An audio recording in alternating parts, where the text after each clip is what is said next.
Connie, good morning. Yes, yes, Iga. Nandito na nga ngayon ang LTO Director for Enforcement Service, no? At nandito at si Mr. Director Yusuf Lamping. Good morning po sa inyo, sir. Yes, Connie, magandang umaga sa iyo. Magandang umaga po sa lahat. Sir, ito inspeksyonin natin kasi napapansin natin, talagang importante na bago bumiyahe syempre sa malayuan yung mga bus. Ito, Naga, Legazpi, Tabaco ang biyahe nito. Ano ho yung mga tinitingnan natin dito sa bus na to?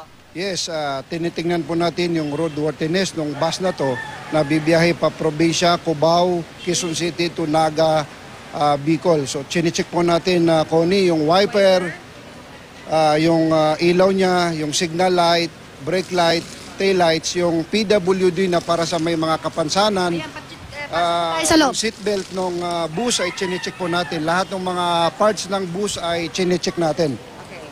So itong ganitong inspection ay taon-taon ho itong ginagawa, sa lahat po ito o random? Yes, ito po ay every Oplan, ito yung LTO, DOTC Oplan Ligtas Biyahe natin. And then itong Christmas 2014 natin ay in-inspection natin ang lahat ng mga bus in Metro Manila Terminal para dito sa kaligtasan ng ating mga mananakay. Pasado ho ba itong bus na ito?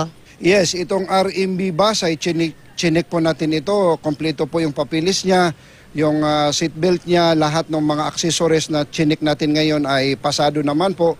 Tapos nandito tayo ngayon sa loob ng bus ay ang sakay lang po nito ay yung kapasidad ng bus na bibiyahe sa probinsya itong bus na to. Bawal ang tayuan. Yes, bawal po yung tayuan para hindi mag-overload yung bus. Bawal na bawal po yung may mga nakaupo sa gitna. Dapat yung tamang-tamang karga ng bus ang pasahero ng bus na to.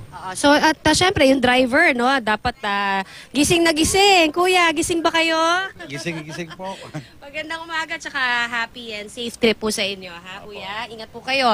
Ayan mga kapuso, at least nakita natin na na-inspeksyon na ho ito ng LTO at may mga ibang bus pa na darating para sa safe na pagbiyahe naman. Ito pong bisperas ng Pasko. Kaya mag-ingat po tayong lahat sa lahat ho ng babiyahe. Yan po ang paalala namin dito mula naman sa Araneta Center Bus Terminal. Balik muna sa inyo dyan, Igan.